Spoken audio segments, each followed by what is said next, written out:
year is 1532. Inca civilization is at its height. In less than a century, they've grown into the greatest power in the Americas. On this day, a bloody civil war is ended.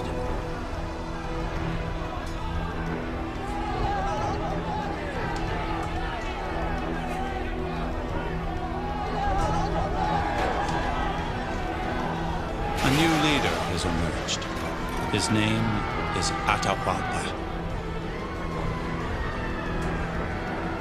In the tradition of his ancestors, Atahualpa drinks from the skull of his opponent, a skull lined with gold.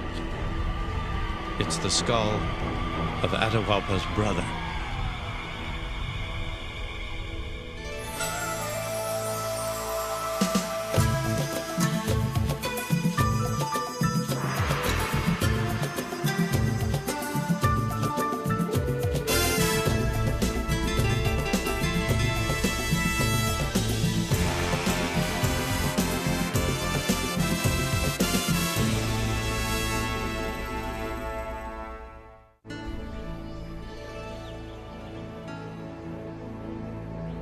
Atahualpa and the Inca thrived in a rugged, inhospitable region where few could even survive. Shaken by earthquakes and volcanoes, the towering peaks of their homeland had air so thin, visitors gasped for breath. And coastal deserts so dry, they turned men into mummies. Against all odds, the Inca rose out of a long line of civilizations who survived here for centuries. Civilizations like the Tiwanaku and Moche, Paracas and Nazca, Icachincha, Chancay, and Chimu, the Inca's mysterious ancestors. Some built great cities that today are melting into mud, or wove stories in cloth wrapped around their dead. Some honored ancestors, worshiping their mummies. Some are remembered by exquisite treasures. Others by age-old secrets, haunting images etched in the desert floor.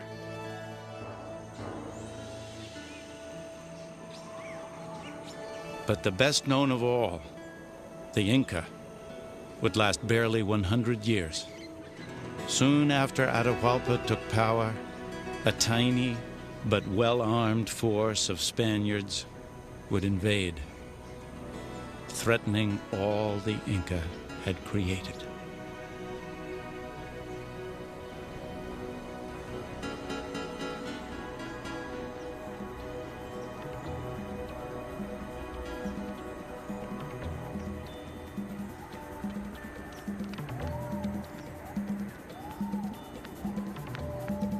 The most powerful empire in the Americas believed itself invincible.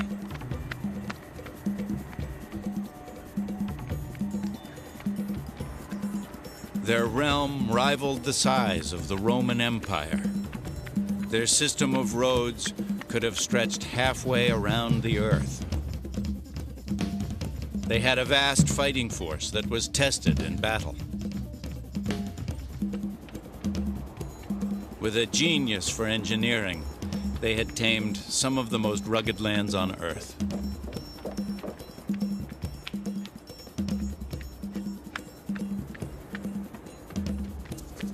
Their messengers covered 250 miles a day, even bearing fresh fish from sea level to 12,000 feet. They worshipped many gods, but believed the sun, called Inti, was their spiritual father.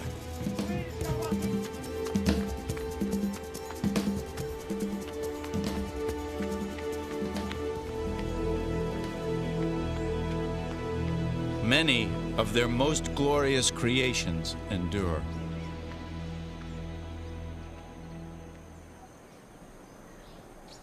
This magnificent city is one of many mysteries the Inca left behind. For centuries it lay hidden from the outside world, its purpose unknown, even to their descendants. It is called Machu Picchu. In 1911, Hiram Bingham, an American adventurer, led an expedition to Peru searching for the legendary lost stronghold of the Inca, Vilcabamba. After weeks of frustration, Bingham followed a tip along a tortuous route high into the mountains. Soon, his struggle would all be worthwhile. Suddenly, I found myself confronted with the walls of ruined houses built of the finest quality Inca stonework. It was hard to see them, for they were partly covered with the growth of centuries. It seemed like an unbelievable dream.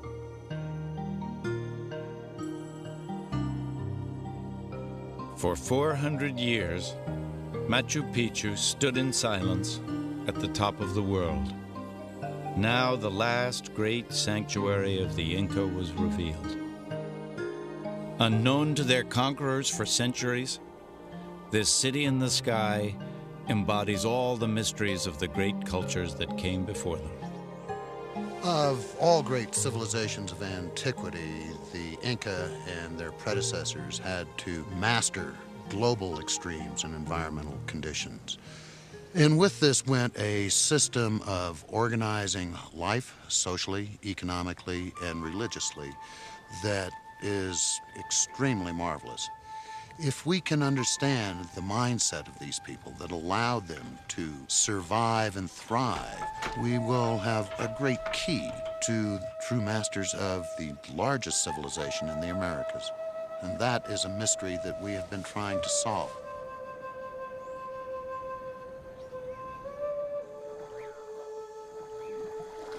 The Inca and their ancestors thrived by adapting to an unforgiving environment. Their bodies evolved, developing larger lungs and short, powerful legs to negotiate the steep mountain terrain. They domesticated animals like llama and alpaca, providing meat and wool for warm clothing.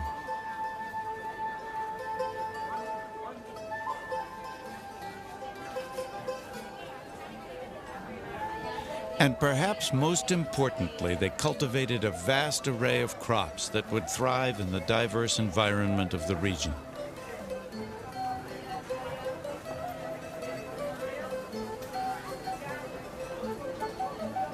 Corn was the most valued.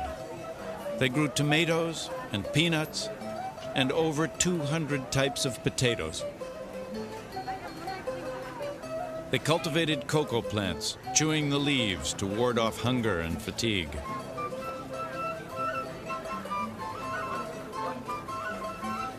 Generation upon generation had survived here, each building on the successes and learning from the failures of those who preceded them. As the population grew, they reshaped the landscape to meet their needs. Rivers were straightened, canals dug, and millions of acres of mountainside carved into terraced farmland. Like stairs to the heavens, they amazed the Spanish, who called the mountain range by their word for terrace, Andines. Though the Inca are credited with creating the terraces, many were built by their ancestors.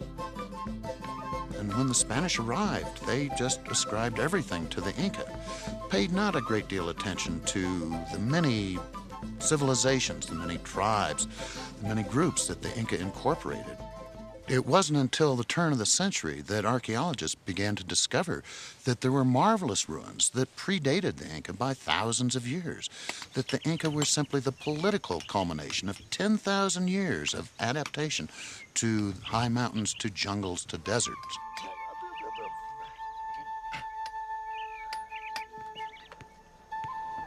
These cultures were as varied as the regions they sprang from, but each had to master some of the harshest terrain and most severe weather anywhere on Earth. To the east, the Amazon, the world's largest tropical rainforest. Running west to the Pacific, the driest desert on Earth, home to the Nazca, the people of Paracas, and the Moche.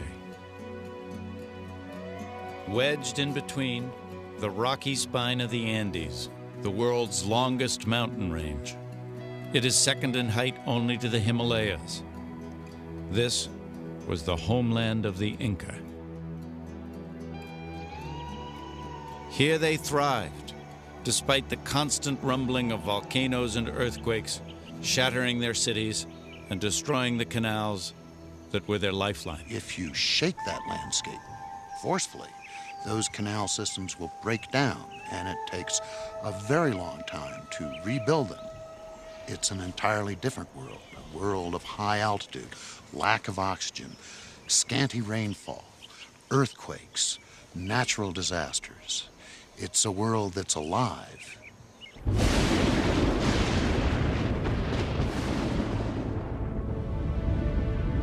The Inca and their ancestors stood in awe of the power of nature.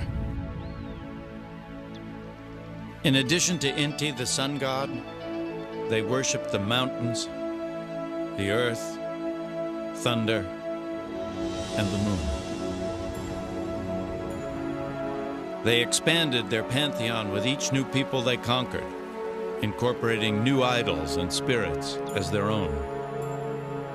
But all people of the region agreed on one universal creator called Viracocha.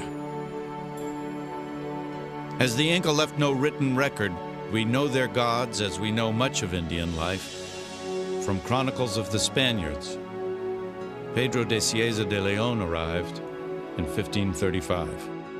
The Indians say that for many days the world was in darkness, and then there emerged from the island of Titicaca the sun in its splendor, at which all rejoiced. And there came a man, large of stature, who had great powers. They called him Father of the Sun.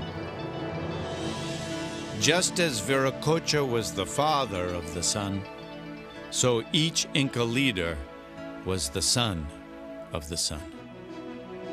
And in 1532, that man was Atahualpa.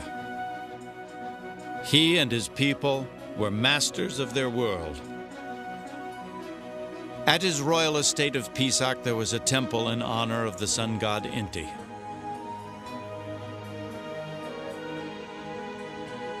Though this was a sacred site, a fortress protected the emperor, his court, and the rich farmland on the terraces below. With a commanding view of the valley, it was designed to defend against the wild Amazonian tribes to the east. But soon, a new enemy would appear, an enemy in search of gold, armed with their own god and powerful new weapons. An enemy that would threaten to destroy all the Inca had created.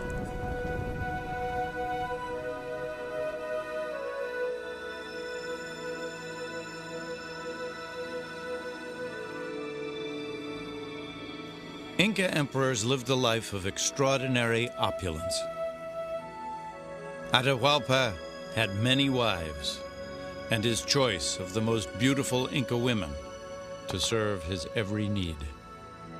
His sacred body was clothed in the finest garments, worn once, then ceremonially burned. He ruled with absolute authority. In the empire's most lavish festival, he was honored as a living god.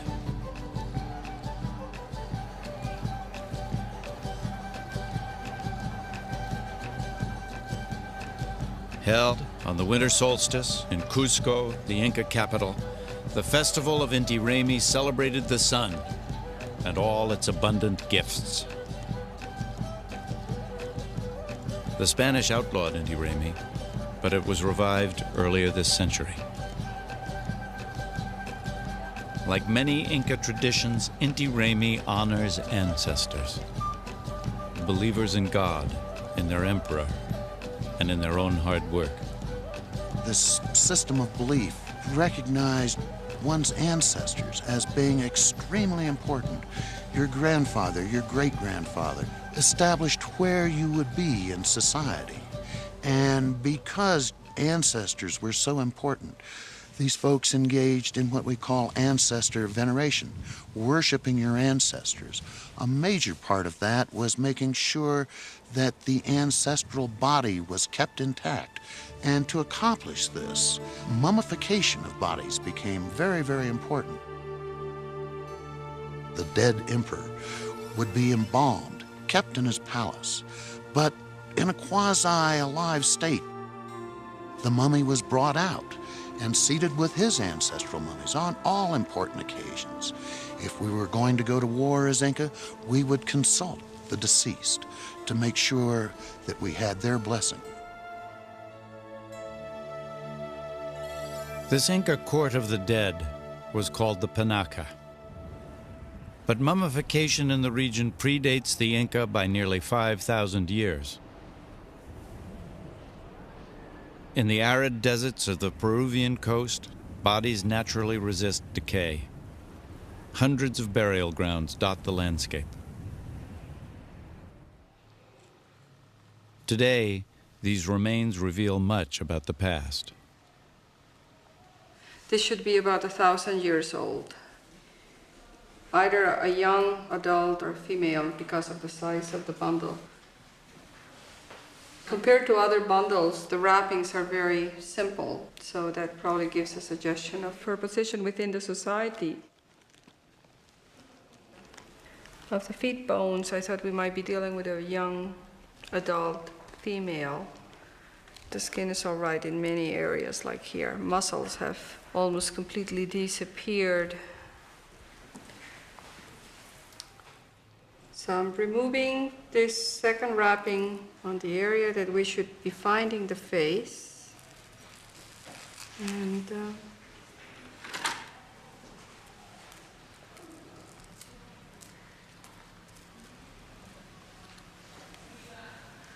but the hair is there. It has a hairdo that includes braids.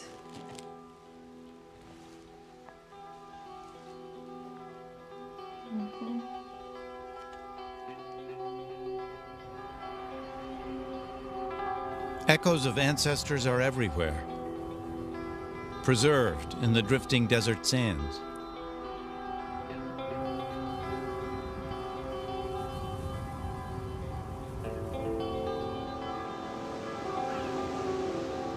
Despite the harshness of the coastal desert, advanced civilizations thrived here.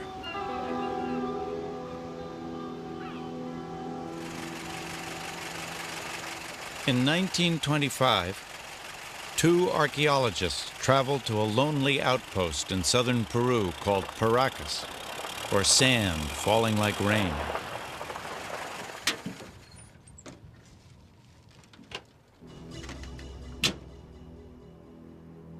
They are drawn by reports of a large burial site in the desert.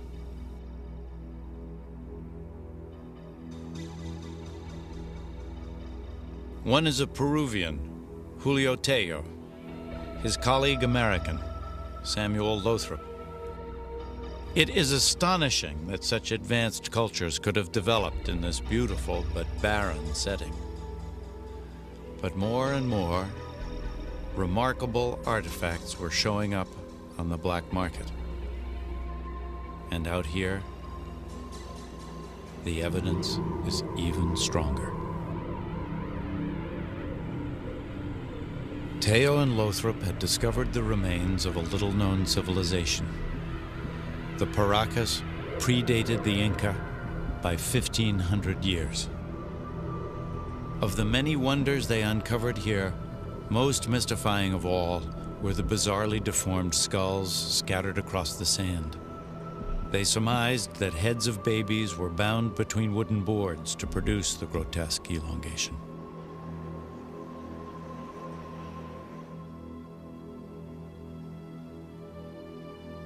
The deforming of the skulls began when a child was born and continued until they were 3 or 4 years old. Only a small percentage of deformed skulls have been found, indicating it was practiced only among the elite or highest classes. Even more remarkable still were skulls with holes drilled or cut into them, a procedure called trephination.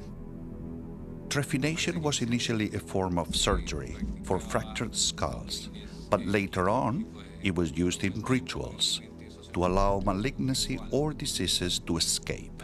Remarkably, we know that about 60% of the people who had this procedure performed survived the operation. We know they survived because many trephinated skulls show signs of healing.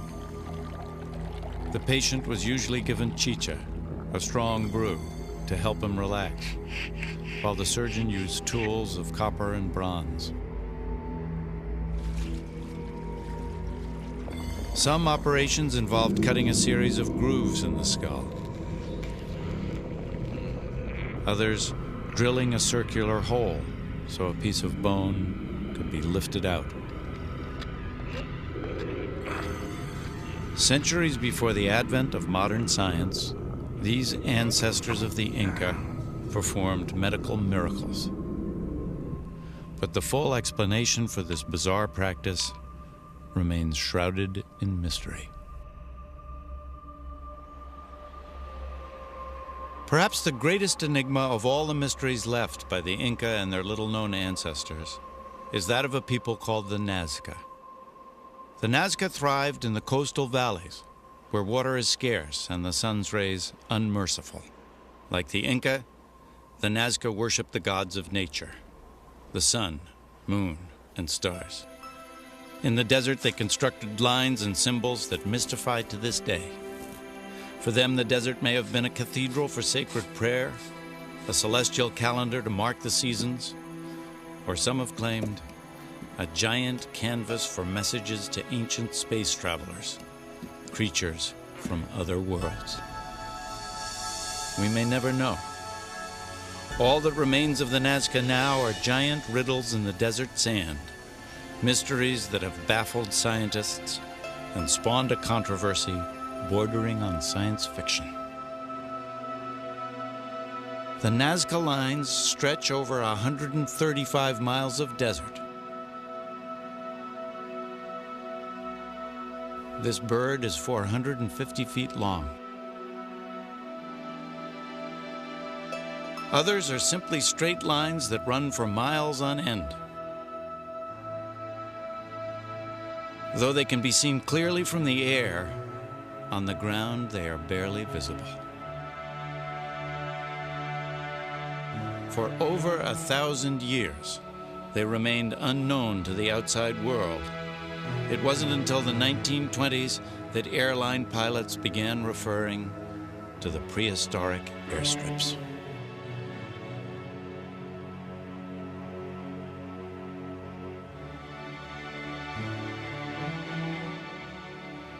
Before long, there were as many theories as there are lines on the desert floor.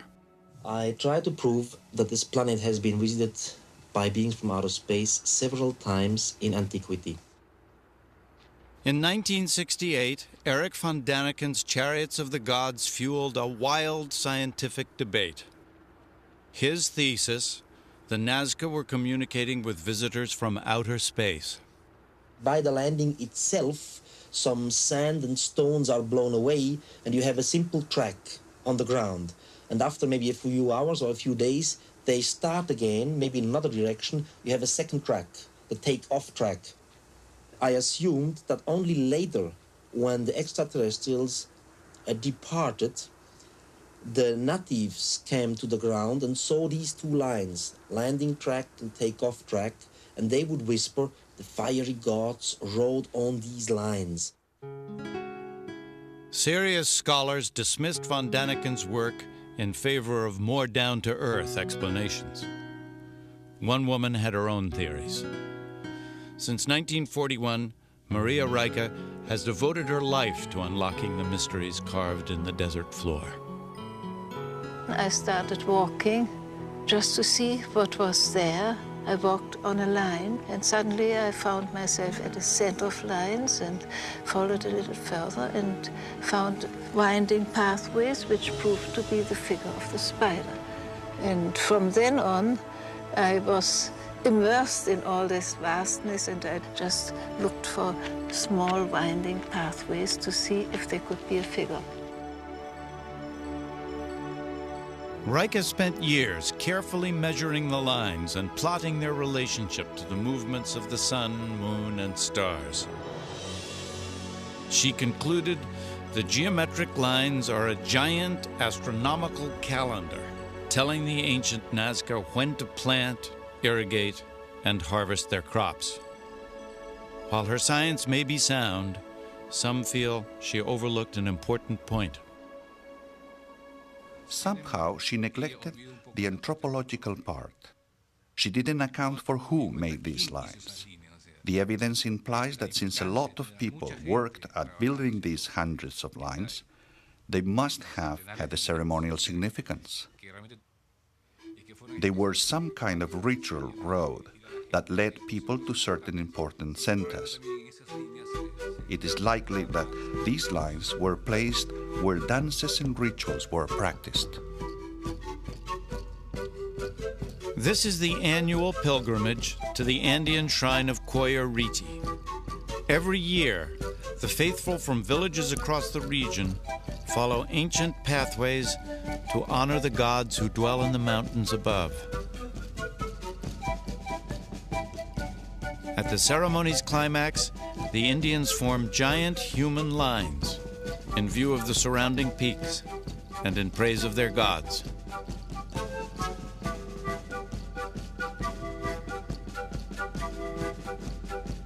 One of the festival's more curious rituals is a ceremonial piece of ice carried from a high glacier down to the lines of believers below, symbolizing the waters that bring life to dry desert towns like Nazca. The mysterious relationship between the lines and the water has fascinated many. Eduardo Herran, a photographer, believes the lines were drawn to guide birds whose arrival signals the coming of the rains. The Nazca needed water, and it's possible that they designed the lines for the condors to see.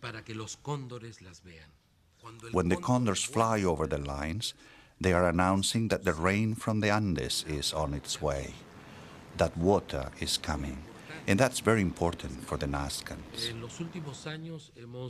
During the last years, we have identified nearly 300 new drawings. It's most important to be aware that Nazca is a unique monument, that it doesn't exist in any other part of the world. Today it's easy to marvel at the lines from the air. Could the ancient Nazcans have flown as well? In 1975, adventurer Jim Woodman and balloonist Julian Knott attempted to prove they could by building a hot air balloon using materials the ancients would have had in ready supply.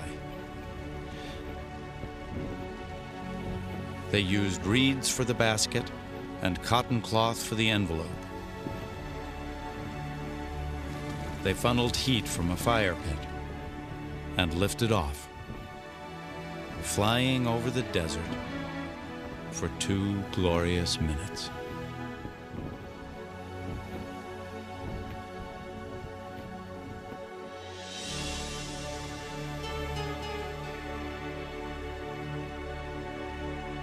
The lines have outlasted the people who made them by thousands of years,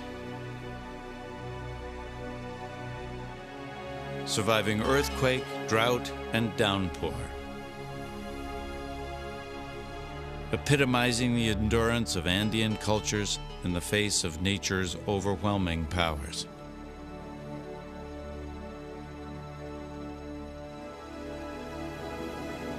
But another force was gathering strength on the horizon. one that neither the Nazca nor the Inca could ever have foreseen. A force that would appear as alien to Atahualpa as a man from outer space.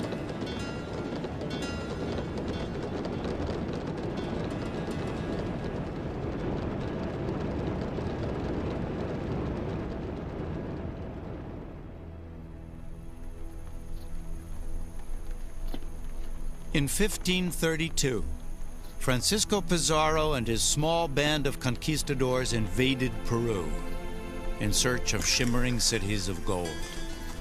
Though vastly outnumbered, they had two weapons that would prove formidable in battle.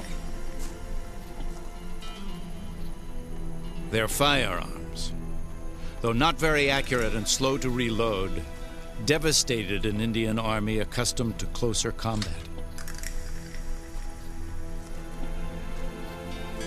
And the Spanish had horses, which had never been seen before. One 16th century chronicler wrote, "The Indians were so terrified by the furious onrush of horses that they dared not appear in an open field, for 10 horses could disperse 1,000 Indians.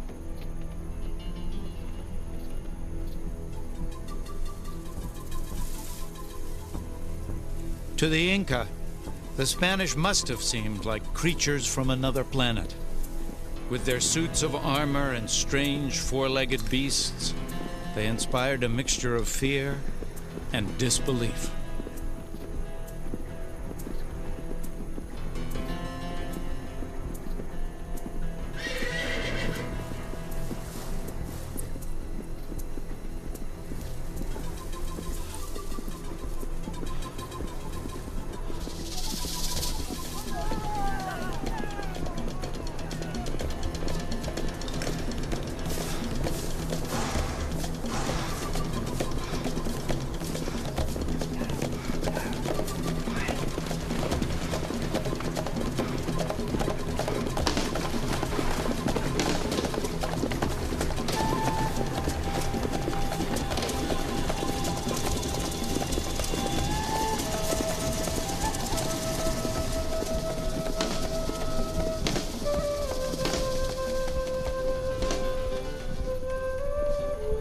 On November 16th, 1532, Pizarro and his men would come face to face with Atahualpa.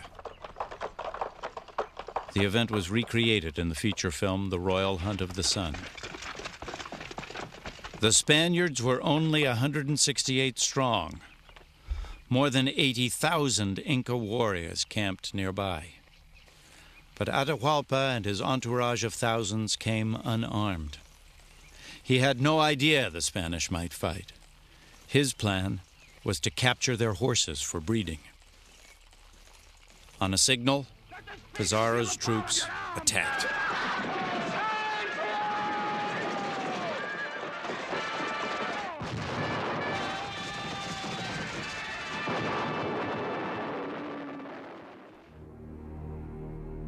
By day's end, 6,000 Inca were dead.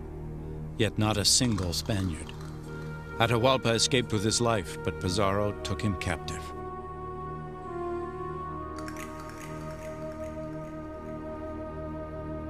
To gain his freedom, Atahualpa proposed a sensational ransom. He pointed to a spot high on the wall of his cell and offered to fill the room with gold. The chamber was roughly 22 feet long by 17 feet wide. Pizarro doubted it could be done, but gave Atahualpa 2 months to keep his pledge. Every corner of the empire was scoured for treasure, some dating back centuries, much of it captured by the Inca as their empire expanded.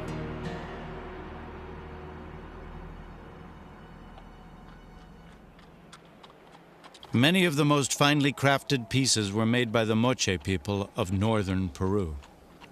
The Moche flourished at about the same time as the Nazca in the south, reaching their height around 500 AD. This is the Moche Temple of the Sun. Once the largest pyramid in the Americas, It was built of more than 140 million adobe bricks. Believing it held a hoard of gold, the Spanish diverted the Moche River, washing away nearly 2/3 of this enormous structure and revealing astounding riches. The Moche Kingdom was small compared to the Inca, but it was fabulously wealthy. For the elite, it was a life of high ceremony and bloody human sacrifice. The common people were rigidly organized and worked hard to build the state. Fertile fields were watered by elaborate irrigation systems, making their coastal valleys among the richest in all Peru. And they reaped the bounty of the Pacific Ocean. Descendants of the Moche still fish as they have for centuries.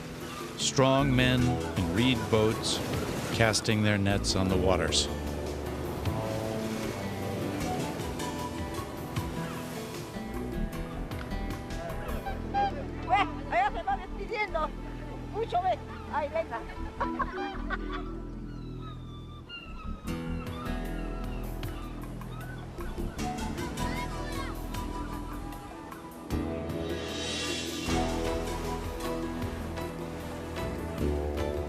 The Moche rulers supported an extraordinary class of artisans and a highly organized religion. The images on their temple walls and ceramic pots hinted a life for the nobility filled with enigmatic ritual and erotic sexual practices.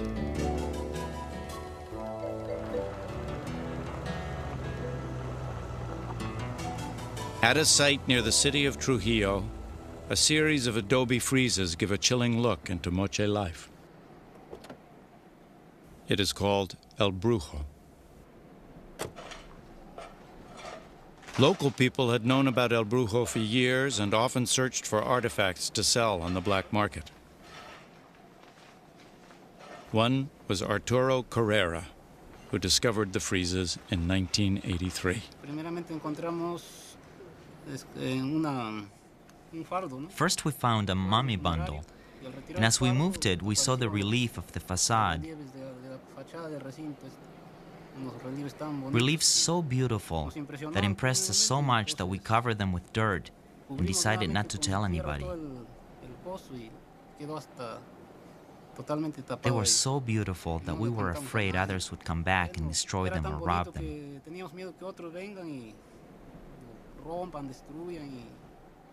The majesty of the artwork finally awoke the conscience of a thief. Arturo and his friends shared their secret with the authorities. Today, he works with the team deciphering El Brujo's mysteries. It's called El Brujo, which is the Spanish word for sorcerer, because this temple was probably occupied by a powerful shaman or a warrior priest in the past. What we see in this panel is a line of naked prisoners tied together with a rope around their neck. These prisoners are almost surely being led to their execution.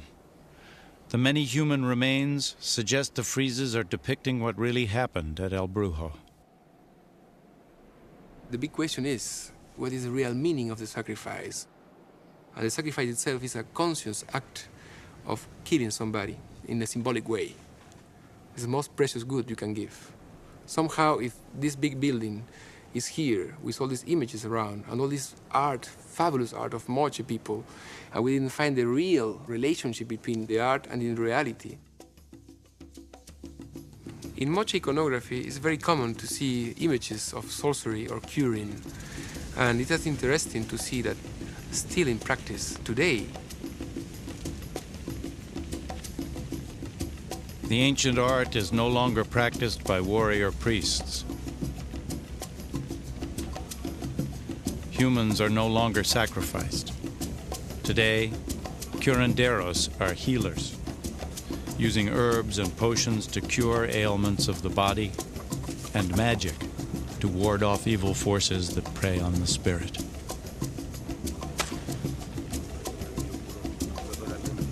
I cure not only God's diseases, but also those that come from evil means. For instance, I cure an evil air, an epilepsy, a mental disturbance in the brain, all these things. Among the curandero's potions is a powerful hallucinogen made from the San Pedro cactus.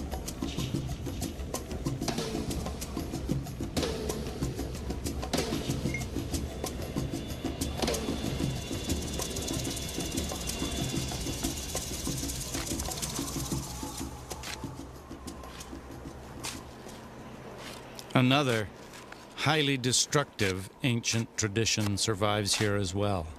These are the huaqueros, grave robbers, who sell relics of their ancestors on the black market.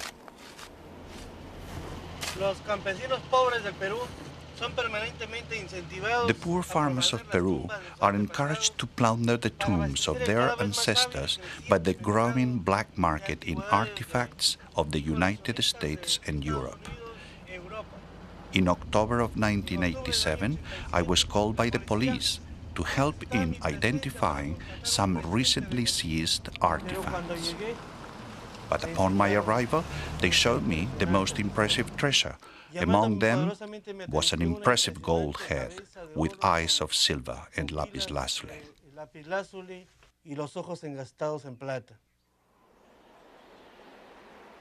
The treasure came from a looted tomb near the town of Sipan.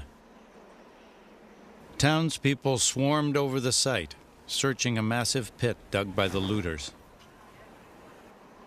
The police arrived the next day to restore order. The looted treasures had to be a sign of greater riches hidden within. Alva and his team began to dig.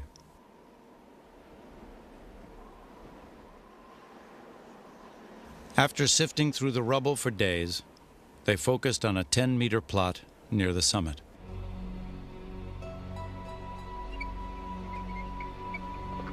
What they found was a bounty that had eluded scientists and looters alike, a royal burial chamber, untouched for 1,500 years. It was a remarkable discovery. For the first time, we archaeologists had the opportunity to document the tomb of an important man from ancient Peru. In this tomb, we felt we were not alone, that there was a deep spiritual presence. We were resurrecting a character from his 1,700-year-long rest. We decided to call him the Lord of Sipan.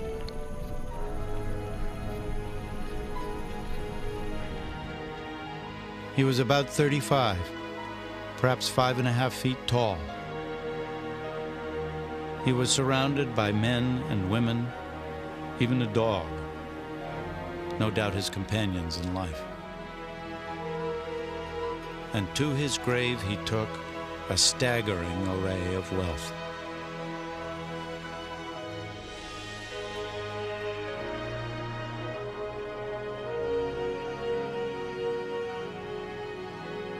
His skull and face were layered with gold, silver, and copper ornaments. He wore gold and turquoise earrings with a miniature warrior and battle dress in the center.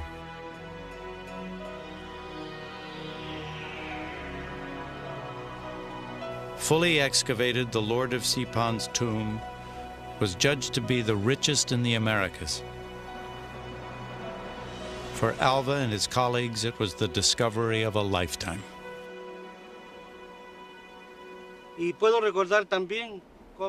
I can remember when I was 15.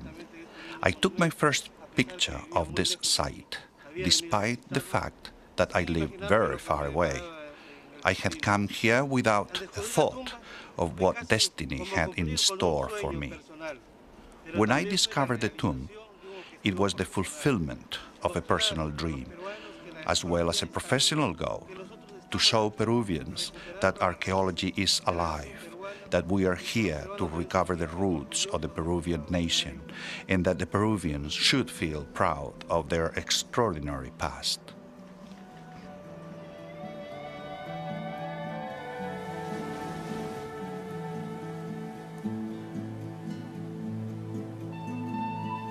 The Moche reign came to an end between 650 and 800 AD.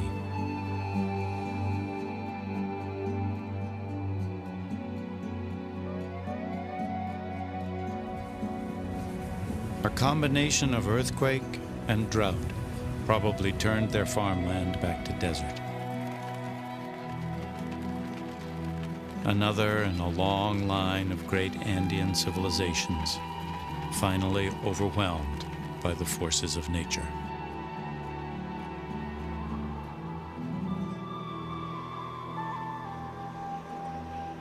For the Inca, the end of their empire came differently.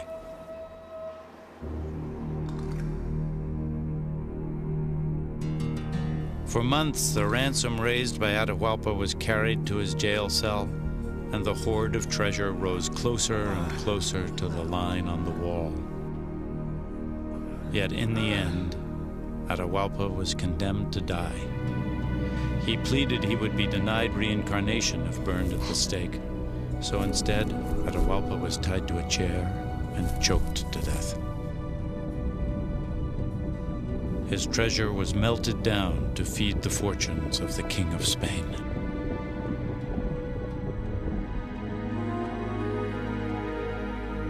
Though their empire was defeated, the royal Inca mummies continued to be worshipped in secret. But these powerful symbols of Inca tradition were a threat to the Catholic Church, which was trying to convert the masses to Christianity. Finally, the mummies were sent to Lima for a Christian burial, to put an end to the pagan practices.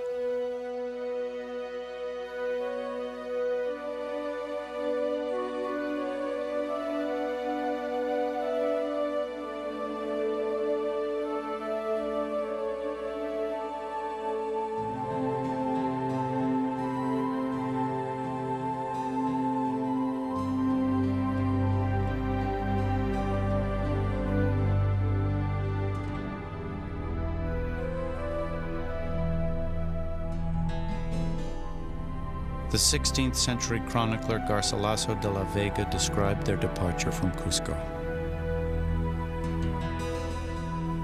They were wrapped in white sheets, and the Indians knelt and bowed, sobbing with tears as they passed. The Spanish, too, took off their hats, since these were royal bodies.